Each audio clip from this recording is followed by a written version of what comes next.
अच्छा, एक चीज़ जब आप बैठे हो, जब मैं आपसे बनारस में एबीपी गंगा की पद यात्रा के दौरान मिली थी, तो आपके साथ ओपी राजभर जी भी मौजूद थे, उनसे मेरी बात हुई थी। उस वक़्त भी ये बात हुई थी कि क्या आप बीजेपी में जाने वाले थे? तो आपके सामने ही उन्होंने बहुत गोल-गोल बातें की, लेकिन आखिरकार वो अब एनडीए में शामिल हो गए हैं। एनडीए में शामिल होने के बाद उनका एक बयान आया, वो काफ़ी चौंकाने वाला बयान था। उन्होंने ये बोला था कि चुनाव हारने के बाद अखिलेश यादव जी खुश थे बहुत ज़्यादा। अखिलेश जी ने ये बोला था कि वो चुनाव हार के बहुत ज़्यादा खुश हैं, और उन्होंने ये लाइन भी बोली थी कि 2024 में जो है वो पीएम मोदी फिर से प्रधानमंत्री बनेंगे, और हम तो तैयारी 29 की करेंगे।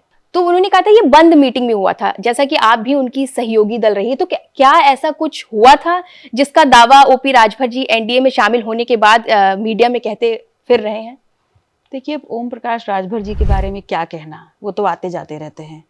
और रही बात उनकी बंद कमरे में क्या बात हुई, तो बंद कमरे के बाहर मैं तो कान लगा के सुन ही रही थी, तो मुझे जानकारी नहीं कि क्या बात हुई। उसका स्पष्टीकरण तो या वो दे सकते हैं या माननीय अखिलेश यादव जी दे सकते हैं। नहीं, उन्होंने ये बोला था कि सहयोगी दल वहां पे मौजूद थे, उस वक्त उन्होंने ये बात बोली थी। तो क्या पल्लवी पटेल जी भी वहां मौजूद थे? नहीं, मुझे ऐसा नहीं लगता कि ऐसी कोई बात हमारे सामने हुई है। तो मतलब आप ये कहना चाहती हैं कि राजभर जी तो कुछ भी बोलते हैं, हो सकता है इसमें कोई सच्चाई ना हो, और हो सकता है सच्चाई भी हो। मैंने नहीं सुना तो मैं नहीं बोल सकती गलत है कि सच है। वैसे आपको क्या लगता है, ओपी राजभर जी साइकिल पे सवार थे, अभी चले गए हैं वो एनडीए में, उनके लिए एक चीज बोली जाती है कि वो कहीं एक जगह टिकते नहीं है। तो क्या आपको लगता है कि 2024 के चुनाव में सपा के लिए प्रॉब्लम क्रिएट कर सकते हैं राजभर जी?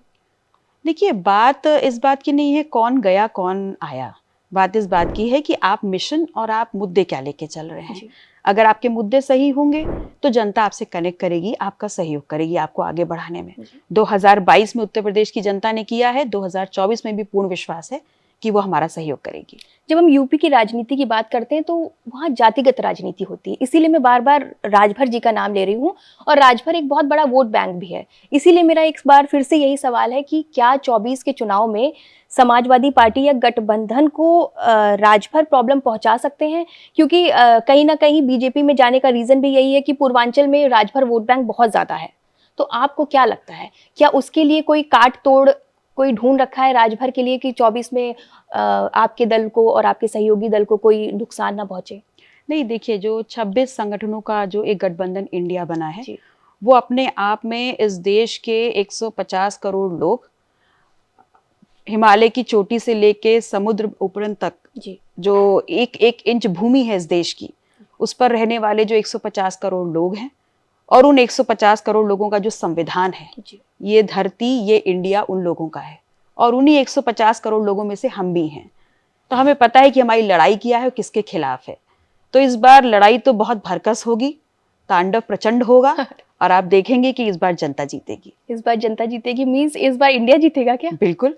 आप श्योर हैं? मैं बिल्कुल श्योर। कितने % श्योर है? फिर मैं वही कहूंगी, आप चाहिए तो उसको 5 गुना कर लीजिए, आप चाहिए तो उसको 6 गुना कर लीजिए, लेकिन जीत का परसेंटेज तो अगर 0.1 भी होगा तो वो जीत ही कहलाएगा।